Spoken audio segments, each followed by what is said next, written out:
আব্বা মা আল্লাহকে আল্লাহ বলে ডেকেছিল, এখন কি আর সেইভাবে ডাকছে? পশ্চিম আকাশে উঠে গেল, কাল বৈশাখী শুরু হয়ে যাবে।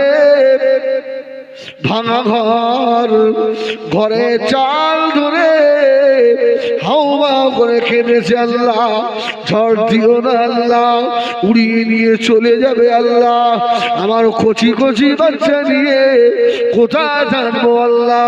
ঝড় শুরু হয়ে গেল, ওই ভাঙা ঘরে দাঁড়িয়ে আসান দিয়েছে না দেয়নি বলুন? ঝড় যাতে অন্য দিক দিয়ে যায়, এখন সেসব বাড়ি সব ছাড়। আর কাল বৈশাখে উঠলে আল্লাহ বলে ডাকে, বলো না আল্লাহ বলে আর ডাকে? ভুল হয়ে গেছে। এই জন্য রসুল বলতেন, আল্লাহ আমাকে একবেলা খাওয়ান, একবেলা ভোকা রাখেন, যদি আমার পেটে ক্ষুধা থাকে আমি তোমাকে আল্লাহ বলে ডাকবো। জোরে বলুন সুবহানাল্লাহ, সুবহানাল্লাহ। আর সব যদি তোমাকে ভরে আমাকে ভরে দেন আল্লাহ, আমি আর আপনাকে ডাকবো না আল্লাহ। আল্লাহ তো আমাদেরকে ভরে দিয়েছে, বলে কিচ্ছু হতো না। এখন তো ব্যাংকে 2-5 লক্ষ, বাড়িতে 2-1 লক্ষ টাকা থাকে, আসে না? নেই, সব সময় খুঁজলে পাওয়া যাবে।